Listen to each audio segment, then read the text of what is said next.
નમસ્તે વિદ્યાર્થી મિત્રો. ધોરણ 8 સામાજિક વિજ્ઞાનમાં પાઠ 11 ખેતી. આ પાઠમાં અગાઉ આપણે જમીનના પ્રકાર તેમજ ખેતીના પ્રકાર, મુખ્ય પાક જેવા કે ડાંગર, ઘઉં, બાજરી, મગફળી, દિવેલા અને કપાસ કયા કયા જિલ્લાઓમાં તેનું વધુ ઉત્પાદન થાય છે તેના વિશે માહિતી મેળવી. હવે આગળ સમજીએ ખેતીનો વિકાસ. વિશ્વના વિવિધ ભાગોમાં વિવિધ ગતિએ કૃષિનો વિકાસ થયો છે. એટલે વિશ્વના અલગ અલગ ભાગોમાં આપણે જોઈએ તો કૃષિનો વિકાસ વિવિધ ગતિએ થયો છે. મોટા પ્રમાણમાં વધુ વસ્તી ધરાવતા વિકાસશીલ દેશો મોટાભાગે સઘન કૃષિ કરે છે. એટલે મોટા પ્રમાણમાં જે વધુ વસ્તી ધરાવતો દેશો છે ત્યાં મોટાભાગે સઘન ખેતી કરે છે. આપણે આગળ ખેતીના પ્રકારમાં સમજ્યા સઘન ખેતી કે જ્યાં સિંચાઈની સુવિધાઓ હોય, ઊંચી જાતના બિયારણો હોય, ખેતીની નવીન ટેકનોલોજી વગેરેનો ઉપયોગ કરી અને જે કરવામાં આવતી ખેતીને સઘન ખેતી કહે છે. તો આ વધુ વસ્તી જે ધરાવતા દેશો છે તેમાં મોટાભાગે સઘન કૃષિ કરે છે. ખેતી વિકાસ વધતી વસ્તીની વધુ માંગને પહોંચી વળવા ખેતી ઉત્પાદનમાં વધારો કરવાના પ્રયત્નોથી સંબંધિત છે. એટલે ખેતીનો વિકાસ છે એ વધતી વસ્તીની જે વધુ પડતી માંગ છે તેને પહોંચી વળવા માટે ખેત ઉત્પાદનમાં વધારો કરવાના પ્રયત્નોથી સંબંધ ધરાવે છે. આ ઘણી રીતે પ્રાપ્ત કરી શકાય છે, જેમ કે વાવેતર ક્ષેત્રનો વિસ્તાર કરીને, વાવેતર પાકની સંખ્યામાં વધારો કરીને, સિંચાઈની સુવિધામાં સુધારો કરીને, ખાતરોનો ઉપયોગ કરીને અને ઉચ્ચ ઉપજ આપતા બીજના પ્રયોગ દ્વારા ખેતીનું યાંત્રિકરણ પણ ખેતીના વિકાસનું એક અન્ય પાસું છે. ખેતી વિકાસનું અંતિમ લક્ષ્ય એ ખોરાકની સુરક્ષામાં વધારો કરવાનો છે. ખેતીનો વિકાસ વિવિધ રીતે કરી શકાય છે, જેમ કે વાવેલા ક્ષેત્રોનો વિસ્તાર કરીને, જે વાવેલો પાક હોય તેની સંખ્યામાં વધારો કરીને, તેમજ સિંચાઈની વધુ પડતી સગવડોમાં સુધારાઓ કરીને, ખાતરોનો ઉપયોગ કરીને, તેમજ વધારે ઉપજ આપતા બિયારણોનો ઉપયોગ કરીને, તેમજ જે કૃષિલક્ષી જે યંત્રો છે તેનો ઉપયોગ કરીને ખેતીનો વિકાસ કરી શકાય છે. અને લોકોના ખોરાકની જે સુરક્ષામાં વધારો કરવો એ ખેતીના વિકાસનું અંતિમ લક્ષ્ય છે. ખેતી ક્ષેત્રે સહકારી પ્રવૃત્તિનો વિકાસ પણ ખૂબ સારો થયો છે. કિસાન ક્રેડિટ કાર્ડ દ્વારા અને રાષ્ટ્રીયકૃત તેમજ સહકારી બેન્કો દ્વારા ખેડૂતોને આર્થિક મદદ માટે કૃષિ ધિરાણ આપવામાં આવે છે. કૃષિ ધિરાણ એટલે ખેતી માટેનું ધિરાણ, એટલે કે રૂપિયા આપવામાં આવે છે. જેમ કે એટીએમ, ડેબિટ કાર્ડ, આધાર કાર્ડ, ઇલેક્શન કાર્ડ હોય છે, એમ કિસાનો માટે કિસાન ક્રેડિટ કાર્ડ હોય છે, જે કિસાનની ઓળખ છે અને આ ક્રેડિટ કાર્ડ દ્વારા આર્થિક મદદનો લાભ લઈ શકે છે. ખેત પેદાશો સંગ્રહવા જુદા જુદા ભાગોમાં ગોદામોની સગવડ કરવામાં આવે છે. એટલે તેનો સંગ્રહ કરવા માટે ગોદામોની સગવડ કરવામાં આવે છે. હાલમાં સરકાર દ્વારા ખેડૂતોને રેડિયો, ટેલિવિઝન, વર્તમાનપત્રો, કિસાન ચેનલ, મોબાઈલ પર કિસાન SMS, ટોલ ફ્રી નંબર 180018015551, કિસાન કોલ સેન્ટર, સરકારના ખેડૂત વેબ પોર્ટલ દ્વારા સતત માહિતી, નવી તકનીકો અને માર્ગદર્શન પૂરું પડાય છે. ગુજરાતમાં કૃષિ મેળાઓ દ્વારા ખેડૂતોને અદ્યતન માહિતી અને માર્ગદર્શન અપાય છે. એટલે ખેડૂતોને જે આર્થિક મદદ કરવા માટે કિસાન ક્રેડિટ કાર્ડ તેમજ રાષ્ટ્રીયકૃત અને સહકારી બેન્કો દ્વારા કૃષિ ધિરાણ આપવામાં આવે છે. તેમજ સરકારે જે ખેત પેદાશોનો સંગ્રહ કરવા માટે દેશના જુદા જુદા ભાગોમાં ગોદામોની વ્યવસ્થા કરી છે. હાલમાં જે સરકાર છે તે વિવિધ માધ્યમો દ્વારા ખેડૂતોને કૃષિને લગતી નવી માહિતી, નવી તકનીકો અને માર્ગદર્શન પૂરા પાડે છે. અને ગુજરાતમાં સરકાર કૃષિના મેળાઓ યોજીને ખેડૂતોને અદ્યતન માહિતી એટલે આધુનિક ટેકનોલોજીની માહિતી અને માર્ગદર્શન આપે છે. સુધારેલા બિયારણો. ખેત ઉત્પાદન માટે બિયારણ એક મહત્ત્વનો ભાગ ભજવે છે. ખેતીમાંથી વધુ ઉત્પાદન મેળવવા આજે સુધારેલા બિયારણો અને પૃથક્કરણ કરેલા બિયારણોનો ઉપયોગ થવા લાગ્યો છે. સરકાર દ્વારા બિયારણ વૃદ્ધિ કેન્દ્રો સ્થાપવામાં આવ્યા છે. એટલે સુધારેલા જે બિયારણો એ કૃષિ પેદાશોની વધુ ઉપજ મેળવવા માટેનું મહત્ત્વનું પરિબળ છે અને ખેતીમાંથી વધુ ઉપજ મેળવવા માટે આજે સુધારેલા અને પૃથક્કરણ કરેલા બિયારણોનો ઉપયોગ થાય છે, જેથી કરીને નવા નવા બિયારણોનો ઉપયોગ કરી શકે અને ખેતીને વધુ સમૃદ્ધ બનાવી શકે. સરકાર દ્વારા સરકારી બિયારણ વૃદ્ધિ કેન્દ્રો પણ સ્થાપ્યા છે.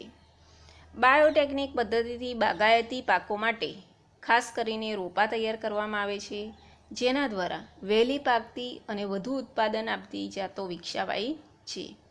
સુધારેલા બિયારણોને લીધે ભારત ધાન્ય પાકોની બાબતમાં વધુ ઉત્પાદન મેળવી અન્ન ક્ષેત્રે સ્વાવલંબી બન્યું છે. એટલે સરકારે જે બિયારણ વૃદ્ધિ માટેના કેટલાક કેન્દ્રો સ્થાપ્યા છે અને કેન્દ્રોમાં બાયોટેકનિક પદ્ધતિ દ્વારા બાગાયતી પાકો માટે મુખ્યત્વે રોપા તૈયાર કરવામાં આવે છે અને આજે સુધારેલા બિયારણોને લીધે ભારત એ ધાન્ય પાકોની બાબતમાં વધુને વધુ ઉત્પાદન મેળવી અન્ન ક્ષેત્રે સ્વાવલંબી બન્યું છે.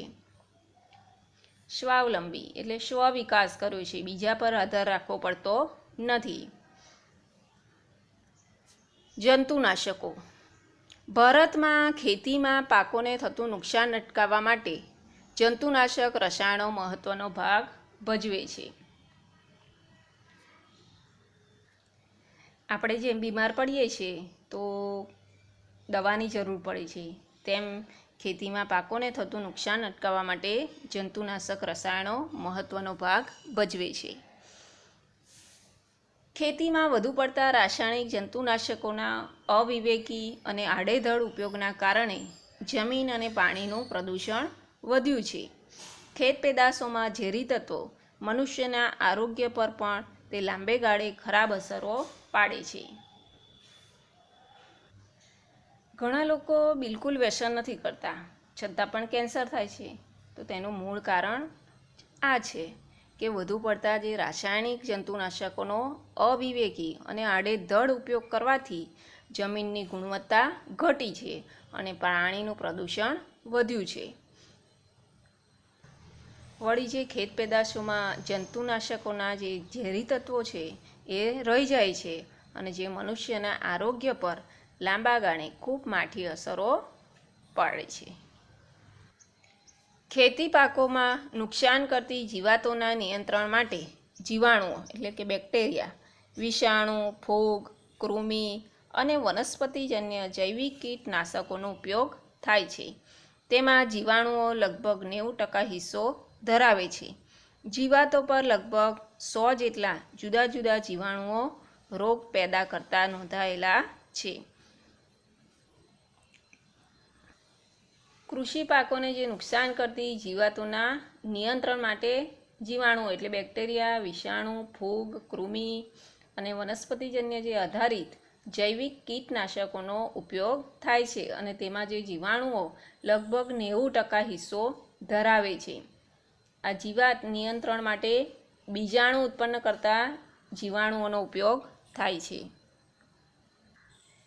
ખેતી પાકોમાં જીવાત નિયંત્રણ માટે બીજાણુ ઉત્પન્ન કરતા જીવાણુઓનો ઉપયોગ થાય છે. આ પ્રકારના જીવાણુઓમાં બેસિલસ જાતિના જીવાણુઓ મોખરે છે. જૈવિક કીટનાશકો બજારમાં વ્યાપારી ધોરણે મળે છે. જૈવિક કીટનાશકો ઉપદ્રવી જીવાતોમાં જુદા જુદા રોગ લાગુ પાડે છે અને પરિણામે તે નાશ પામે છે. એટલે એ જે જીવાત નિયંત્રણ માટે બીજાણુ ઉત્પન્ન કરતા જીવાણુઓનો ઉપયોગ થાય છે અને એ જીવાણુમાં બેસિલસ જીવાતોમાં જુદા જુદા રોગો લાગુ પડે છે, પરિણામે એ જીવાતો નાશ પામે છે. જીવાણુ આધારિત જૈવિક કીટનાશક એ એક જાતનું જઠર વિષ છે. તેથી તે જે કીટકને મારવાનું છે તે કીટકના જઠરમાં જવું જરૂરી છે.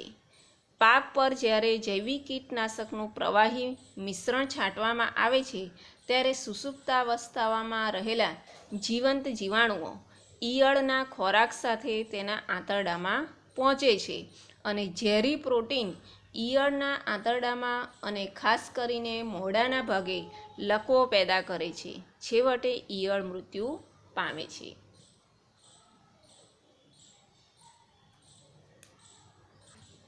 એટલે જે જીવાણુ આધારિત જે જૈવિક કીટનાશક એ એક જાતનું જઠર વિષ છે. તેથી જે તે કીટકને મારવાનું છે અને તે કીટકના જઠરમાં જવું જરૂરી છે.